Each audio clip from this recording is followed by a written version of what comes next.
Hello.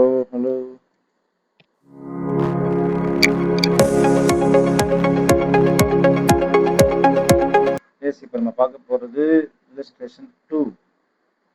சரி, question number 2ங்க. என்ன அப்படின்னு பார்த்தீங்கன்னா எஸ்எஃப்எம், அதாவது ஏஎஃப்எம் சொல்கிறாங்க, advanced financial management final paper. CA ஃபைனலில் சிஎம்ஏ கூட ரிப்ளேஸ் பண்ணலாம். இது ரொம்ப சூப்பரான கணக்கு.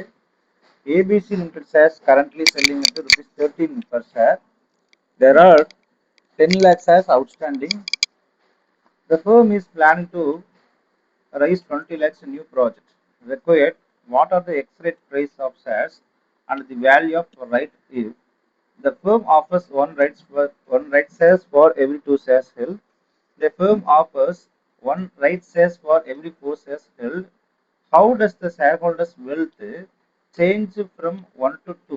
How does the right issue increase the shareholders' wealth? இந்த கணக்கு ரொம்ப ரொம்ப ஈஸியான சம்மு. ஃபர்ஸ்ட் நாங்கள் புரிதல் தான் நமக்கு வேணும். அப்போ வந்து கொஸ்டின் வந்து நம்ம ஃபர்ஸ்ட் எப்படி புரிஞ்சுக்கலாம் பார்த்தீங்கன்னா, மார்க்கெட் ப்ரைஸ் 13 ரூபா, எக்ஸிஸ்டிங் ஷேர்ஸ் வந்து 10 லட்சம் ரூபாய். அப்போ டோட்டல் மார்க்கெட் வேல்யூ 10 லட்சம் இன்ட்டு 13 நீங்கள் பெருக்குனா you will get an answers. That is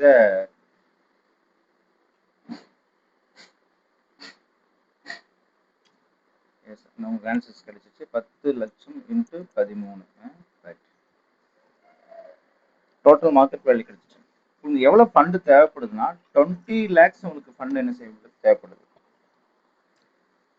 See, அப்போ case 1 shares for every 2 shares. கணக்கில் என்ன சொல்றாங்க, ஒரு ஷேருக்கு 2 ஷேர் தராங்க அப்படின்றாங்க. என்னது ரைட் ஷேர்ஸ் இல்லையா. அப்போ 10 லட்சம் எக்ஸிஸ்டிங் இன்டூ 1/2 அப்படின்னா நமக்கு எத்தனை ஷேர்ஸ் கிடைக்க போகுது? நியூ ஷேர்ஸ் 5 lakh ஷேர்ஸ் கிடைக்க போகுது. அப்போ இந்த ஆன்சர்ல தெரிஞ்சிச்சு இல்லையா. அதாவது என்ன சொல்றேன்னா, firm offers one rights for every 2 shares இல்ல, கிளியருங்களா? அப்ப என்ன தேவை அப்படின்னு பார்த்து ஏபிசி கூட 13க்கு ட்ரேடிங் ஆகுதுன்னா டோட்டல் ஷேர்ஸ் 10 லட்சம் இருக்குதுன்னா கம்பெனி வந்து 20 லட்சம் ரூபாய் வந்து ஃபண்டை ரைஸ் செய்யணும், ரைட் இஷ்யூ செய்ய இருக்கிறது இல்லையா. அப்ப what is the ex right price, value of right என்னன்னு கேட்கறாங்க. அப்ப நம்ம என்ன சொல்லணும்னா எக்ஸ் ரைட் பிரைஸ் என்னன்னு கேட்கறாங்க. அப்புறம் வந்து என்ன கேட்குறான், ஒரு ஷேருக்கு 2 ஷேர் நான் கொடுக்குறேன், 2 ஷேருக்கு 1 ஷேர் கொடுக்குறேன், 4 ஷேருக்கு 1 ஷேர் கொடுக்குறேன் ரைட் ஷேர்ஸ். இப்போ ஷேர் ஹோல்டர் வெல்த் எப்படி சேஞ்ச் ஆகுதா 100 வருஷத்துக்குன்னு கேட்குறான். பேசிக் கான்செப்ட் நம்ம எல்லாத்துக்கும் தெரிய வேண்டியது என்னன்னா, ரைட் இஷ்யூனா என்ன. நாங்கள் ஃபர்ஸ்ட் ஆஃப் ஆல் நம்ம என்ன செய்யணும், ரைட் இஷ்யூனா என்னன்னு பார்க்க போகிறோம். இப்போ ரைட் இஷ்யூனா என்னன்னா, எக்ஸிஸ்டிங் ஷேர் ஹோல்டர்ஸுக்கு புதிய ஷேர் வாங்க ரைட்ஸ் கொடுக்கறது டிஸ்கவுண்ட் ப்ரைஸில். நல்லா கவனிச்சுங்க, எக்ஸிஸ்டிங் ஷேர் ஹோல்டருக்கு புதிய ஷேர் வாங்க ரைட் கொடுக்கறது. அப்போ எக்ஸ் ரைட் ப்ரைஸ்னா என்னன்னா, ரைட் இஷ்யூக்கு பிறகு ஷேர் ப்ரைஸ் அட்ஜஸ்ட் ஆகும், அதுதான் ex right price. Value of right என்னன்னா, ரைட் என்பது ஷேர் ஹோல்டருக்கு கிடைக்கும் பெனிஃபிட் தான் வேல்யூ ஆஃப் ரைட் அப்படின்றாங்க. அப்போ ரைட் இஷ்யூ ப்ரைஸ் கண்டுபிடிக்க கொஸ்டின்ல வந்து ரைட் ப்ரைஸ்ன்னு டைரக்டா நம்ம அவங்க கொடுக்கல. நார்மல் அசம்ஷன்ல வந்து மார்க்கெட் ப்ரைஸுக்கும் குறைவாக இருக்கும். நம்ம என்ன ஜஸ்ட் திங்க் பண்ணிக்கணும்னா, மார்க்கெட் ப்ரைஸ் 13 ரூபா சொல்லியிருக்கிறான், அதை விட குறைவாக கிடைக்கும் அதான். பட் இங்கு கால்குலேஷன் செய்ய ஸ்டாண்டர்ட் மெத்தட் யூஸ் பண்ணலாம். What is standard method? அப்போ உங்களுக்கு தெரிஞ்சு போச்சு. கோல்டு 20 lakhs ரைஸ் செய்யணும், ஷேர் ப்ரைஸ் 13 ரூபா. என்னங்க, ஷேர் ப்ரைஸ் 13 ரூபா. அப்போ இந்த இது தப்பு, இப்படி போட முடியாது. அப்போ நமக்கு எவ்வளோ தேவைப்படுதுங்க, 20 lakhs தேவைப்படுது. எவ்வளோங்க, 20 lakhs எனக்கு தேவைப்படுது. நம்பர் ஆஃப் நியூ ஷேர்ஸ் எவ்வளோங்க, அப்போ 20 lakhs தேவைப்படுது. சப்ஸ்கிரிப்ஷன் ப்ரைஸ் நம்ம கண்டுபிடிக்கணும் எப்படின்னா, 10 லட்சத்துக்கு எத்தனை ஷேர்ஸ் உங்களுக்கு, 5 லட்சம் ஷேர்ஸ். அப்போ ஷேர்ஸ் நம்ம வந்து டைரக்டா கொடுக்கல, என்ன ப்ரைஸ், ரைட் இஷ்யூ ப்ரைஸ். அப்போ ரைட் இஷ்யூ ப்ரைஸ் எப்படின்னா 20 லட்சம் தேவைப்படுது. அப்போ நான் இஷ்யூ பண்ண போடக்கூடிய ஷேர்ஸ் வந்து 5 லட்சம் ரூபாய். அப்போ உங்க ரைட் இஷ்யூ ஷேர்ஸ் எவ்வளவாக இருக்கும், 4 இருக்குன்னு டிட்டர்மைன் பண்றீங்க. இது நீங்க தான் டிட்டர்மைன் பண்றீங்க. So they have not given that 4 rupees, but you find out. எப்படி அப்படின்னு பார்த்தீங்கன்னா, 5, அதாவது எனக்கு தேவைப்படக்கூடிய பணம் வந்து 20 லட்ச ரூபாய் எனக்கு தேவைப்படுது. நீங்க 5 லட்ச ரூபாய் ஷேர்ஸ் வந்து நீங்க இஷ்யூ பண்ண போறீங்க, நியூ இஷ்யூ, அதாவது ரைட் ஷேர்ஸா. அப்ப 4 ரூபாய் இருந்தா தான் அந்த 20 lakhs rupees கடனை நீங்கள் என்ன செய்ய முடியும்? இன்னும் 20 lakhs தான் சொல்லிட்டாங்க கணக்கில். 20 lakhs தானே நீங்கள் என்ன செய்ய போகிறீங்க? Plan to rice 20 lakhs finance new project. அந்த நியூ ப்ராஜெக்ட்டுக்கு வேணும்னா இப்போ நீங்கள் ஷேர் 5 லட்சம் ஷேர்ஸ் நீங்கள் யூட்டிலைஸ் பண்ணுற மாதிரி இருந்துச்சுன்னா அப்போ 4 ரூபாயாச்சு சப்ஸ்கிரிப்ஷன் ப்ரைஸ் வச்சுருக்கணும். அப்போ எக்ஸ்ரேட் ப்ரைஸ் எப்படின்னு கேட்குறாங்க. அப்போ எக்ஸ்ரேட் ப்ரைஸ் எப்படி எடுக்குதுன்னு பார்த்தீங்கன்னா value of old share into old ratio இல்லையா? Old share into old price. அப்போ நீங்கள் எழுதணும். எப்படி கண்டுபிடிக்கணும்னு பாருங்க, நான் சொல்கிறேன். Old share price into old price, new share into new issue price divide by total shares. நல்லா பண்ணிக்கணும். அப்போ கிளியர் ஆயிடுச்சா? இப்போ நான் திரும்பி சொல்லித்தரேன். இது ரொம்ப முக்கியம் இந்த பாயிண்ட்டு. இந்த ஃபார்முலா வந்து எக்ஸரைட்ஸோடைய ஃபார்முலா தான் நான் சொல்கிறேன். எக்ஸரைட்ஸோடைய ஃபார்முலா அப்படின்னு பார்த்தீங்கன்னா very simple. m into n plus என்னங்க m இன்ட்டு n, அடுத்தது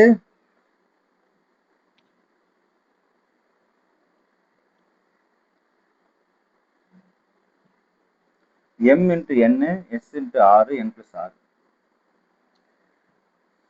m அப்படின்றது என்னங்க? Old price. என்னன்றது number of shares, number of old shares. அப்போ எவ்வளோங்க? ஓல்டு ப்ரைஸ் எவ்வளவு? 13. ஓல்டு ஷேர்ஸ் 18 லட்சம். அப்போ 1,30 லட்சம் ப்ளஸ்ஸு எஸ் இன்ட்டு ஆர். எஸ்ன்றது என்னங்க? Subscription price. What is subscription price? 4. ஆறுன்றது என்னங்க? இப்போ நம்ம இங்கே தப்பு படிச்சிட்டோம். இங்கே கரெக்டாக அடித்தரேன் உங்களுக்கு. ஏன்னா பாயிண்ட் இருந்தாலும் உங்களுக்கு மார்க் கிடைச்சிடும். M n s r. எம்னா ஓல்டு ப்ரைஸ், என்னன்னா ஓல்டு நம்பர் ஆஃப் ஷேர்ஸ், எஸ்னா சப்ஸ்கிரிப்ஷன், ஆறுன்றது number of new shares, subscription price. அப்போ எப்படி? 13 இன்ட்டு 10 லட்சம். அடுத்தது 4 இன்ட்டு 5. அப்போ இங்கே 10 ப்ளஸ்ஸு 5 லட்சம் ஷேர்ஸ் இல்லைங்களா? செக் பண்ணி பார்த்தீங்கன்னா உங்கள் ஆன்சர் வந்து பாருங்கள் 13. 1,30 லட்சம் plus 4 + 5 20, 20 lakh divided by 15 lakh. அப்போ 1,30 லட்சம் புள்ளி 20 lakhs டிவைடட் பை 15 lakhs. அப்போ 10 ரூபாய்.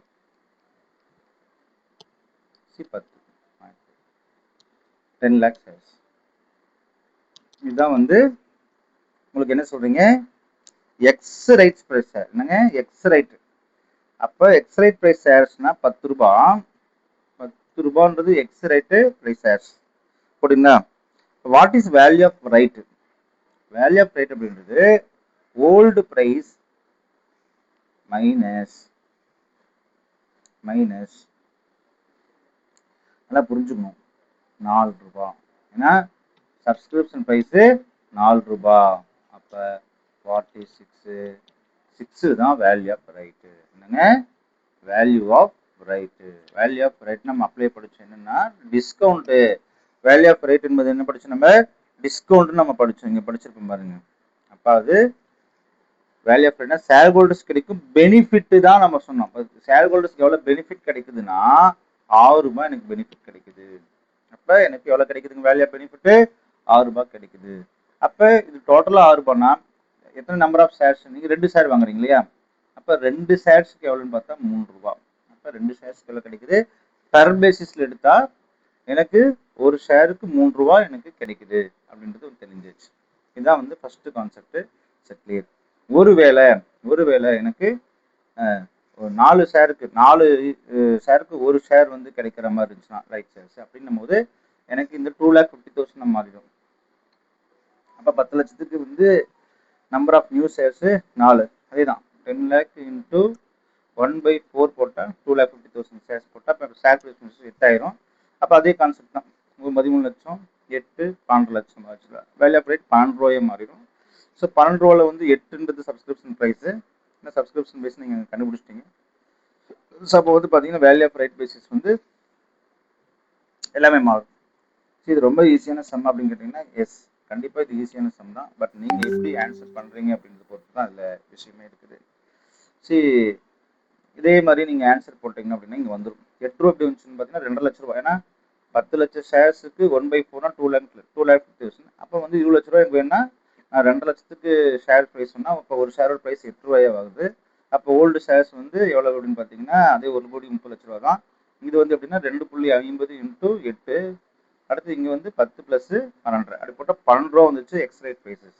எக்ஸ் ரேட் ப்ரைஸ் வந்து சப்ஸ்கிரிப்ஷன் ப்ரைஸை கழிக்கணும். ஸோ சப்ஸ்கிரிப்ஷன் ப்ரைஸ் 8 ரூபான்னு போட்டால் உங்களுக்கு 4 ரூபா வேல்யூ ஆஃப் ரைட் வந்துச்சு. 4 / 4ன்னு போட்டு உங்களுக்கு 1 ரூபா வந்துடும். அப்போ இதான் முக்கியமான கருத்து. இப்போ நமக்கு என்ன தேவை அப்படின்னு பார்த்தீங்கன்னா இந்த 100 ரூபா வச்சுக்கக்கூடியவங்க இருக்காங்களே, இந்த 100 ருபீஸ் வச்சுக்கக்கூடியவங்களுடைய கான்செப்ட் தான். Case 1 share holders wealth 100 share வச்சுக்கக்கூடியவங்களுடைய ப்ரைஸ் என்ன கேட்குறாங்க. அப்போ 100 ஷேர்ஸ் வச்சுக்கக்கூடியவங்களுடைய முன்னால் என்ன ப்ரைஸ் இருந்திருக்குன்னா 100 × 13 ரூபான்னு போட்டால் 1,300 இருந்திருக்கும் இல்லைங்களா. நல்லா கொஞ்சம் கேஸ் 1 பிஃபோர் ரைட்ஸ் இஷ்யூ வந்து ஒரு ப்ரைஸோட வேல்யூ வந்து 13 ரூபா அப்படின்னா 100 × 13 போட்டால் 1,300. அப்போ கேஸ் 1ல் கெட்டு 50% ஷேர்ஸ் வந்துருமா. ஏன்னா 100 ரூபாய்க்கு 1/2 அப்படின்னும் போது இவருக்கு என்ன வந்துடும் 150 ரூபா இல்லையா. ஸோ 50 ரூபா வந்திருக்கும் ரைட் ஷேர்ஸ் மட்டும். அந்த 50 ரூபா ரைட் ஷேர்ஸ் இவர் இன்வெஸ்ட் பண்ணி வச்சுக்கிறாரு. 10 ரூபாயா? எஸ் 10 ரூபா. சரி எப்படி சார் 10 ரூபான்னு சொல்றீங்க? எஸ், நம்ம இங்கே தான் படித்தோம். எக்ஸ் ரைட் ப்ரைஸஸ் நம்ம 10 ரூபா கண்டுபிடிச்சோம். அப்போ எக்ஸ் ரைட் ப்ரைஸஸ் வந்து 10 ரூபான்னா அவங்க 500 ரூபாய்க்கு வாங்க. அப்போ டோட்டல் ஷேர்ஸ் வந்து இவருக்கு எல்லாம் ஆயிரும் 150 ரூபா ஆயிரும். ஏன்னா 100 + 50 150 ரூபா இல்லைங்களா. டோட்டல் ஷேர்ஸ் எல்லாம் வச்சு இப்போ இவருக்கு 150 ஷேர்ஸ், ஆல்ரெடி ஒரு 100, இப்போ நமக்கு 50 ஆயிடுச்சு. வேல்யூ 12ன்னு சொல்றீங்க. என்னங்க வேல்யூ 12 எப்படி சார் 12 ரூபா வந்துச்சு அப்படின்னு உங்களுக்கு மனசுல ஒரு கேள்வி. 1500. சரி, அப்போ 150 ரூபா into 10 value of shares after right issue வந்து 1500 ரூபாய். Amount paid to acquire shares 1300 ரூபாய். இப்போ இந்த இடத்துல வந்து நம்ம கொஞ்சம் தப்பாக போட்டான், நம்ம வந்து இது சரியாக போடுவோம். வந்து ஆன்சர் வந்து இவங்க கொடுத்தது வந்து தப்பான ஆன்சர்ஸ், நம்ம அதை கரெக்டாக கொடுக்கணும். Very simple. Yes, hold value பார்த்தீங்கன்னா 10 × 13. ரைட் ஷேர்ஸில் இன்வெஸ்ட்மெண்ட் பண்ணது பார்த்தீங்கன்னா இப்போ 50 ஷேர்ஸ் 4 ரூபா. அப்போ 5 × 20 எப்படி சார் 4 ரூபா வந்துச்சு அப்படின்னா 10 ரூபா ஷேர் டிஸ்கவுண்ட்டு 6 ரூபா போக 4 ரூபா தான் இருக்குது. அப்போ இவர் 200 ரூபாய் கொடுத்து வாங்குறாரு இல்லையா. அப்போ டோட்டல் ஷேர்ஸ் இவருக்கு எவ்வளோ வந்திருக்கும் 150 ரூபா. அப்போ ஃபேஸ் வேல்யூ வச்சா 150 ரூபா 1500 ரூபா தான். அப்போ ஓல்டு ஷேரோட வேல்யூ 1300. இப்போ ரைட் ஷேர்ஸ் வாங்கிக்கிறாரு எவ்வளோங்க 1300. நல்லா கவனிச்சுக்கணும், 1300 ஓல்டு ஷேர்ஸோட வேல்யூ வந்து எவ்வளோங்க 1300 ரைட் இஷ்யூ பண்ணுறதுக்கு முன்னால். இப்போ ரைட் இஷ்யூ ஷேர்ஸ் வாங்கியிருப்பாரு 200. Value of shares after right issue. இப்போ value of shares after right issue இந்த தான் பார்க்கணும். Value of shares after right issue, after right issue. அப்போ எவ்வளோ ஷேர் வச்சிருப்பாரு அவருக்கு 150 ஷேர் வந்து எக்ஸ் ரேட் ப்ரைஸ் வந்து 10 ரூபா. அப்போ 1500. Amount paid to acquire right shares இவருக்கு எவ்வளோ ஆஃபர் ப்ரைஸ் கிடைச்சது 4 ரூபாவில் கிடைச்சது இல்லையா. அப்போ 200 ரூபா போயிருக்குமா. அப்போ அது வேல்யூ எவ்வளோ இருந்திருக்கும் 1300 இப்போ இருந்திருக்கும். ஆனால் இந்த ஓல்டு வேல்யூ எவ்வளோ தான் இருந்துச்சு ஃபஸ்ட்டு 100 × 13 1300. புரியுதுங்களா. கேஸ் 2 எடுத்து பார்க்கலாம். கேஸ் 2ல் வந்து பார்த்தீங்கன்னா when firm offers 1 for every 4 shares. அப்போ இவர் எவ்வளோ வச்சிருப்பாரு 100 ஷேர் வச்சிருப்பாரா. அப்போ 1/4 அப்படின்னா 25 ஷேர் கிடைக்கும்.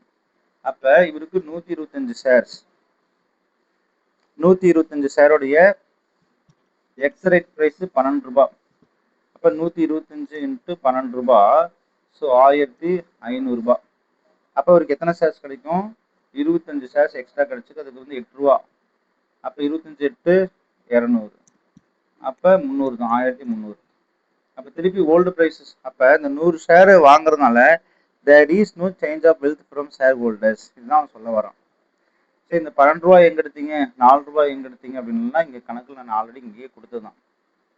So everything has given by me.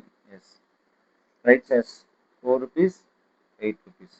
இந்த 4 rupees 8 rupees தான் இங்க வரும். 4 rupees 8 rupees. இந்த 12 ரூபாயும் 10 ரூபாய் எங்க வந்துச்சு அப்படின்னு கேட்டீங்கன்னா 12 ரூபாயும் இங்கதான் இருக்குது. எஸ், எக்ஸ்ரேட் கண்டுபிடிச்சேன். 10 ரூபாய் இங்கே 12 ரூபாய். See, everything has given you. Line by லைனா கொடுத்தேன். முக்கியமான கணக்கு, எக்ஸாம் பாயிண்ட் நமக்கு ரொம்ப ரொம்ப முக்கியமான கணக்குங்க. நன்றி. அப்ப இந்த ஷேர் ஹோல்டர்ஸ் வந்து there will be no change in the wealth of shareholders from 1 and 2 because of right shares வாங்கினாலும் விற்கிறதுனால வந்து ஒரு பயனும் இல்லை, அதனால அப்படியே தான் இருக்குது அப்படின்னு. அதுக்கு முன்னால் இருக்கக்கூடிய வேலையை தான் இப்படி இருக்குது அப்படின்ற மாதிரி அவங்க கிளியரா சொல்லிடுறாங்க. நன்றி.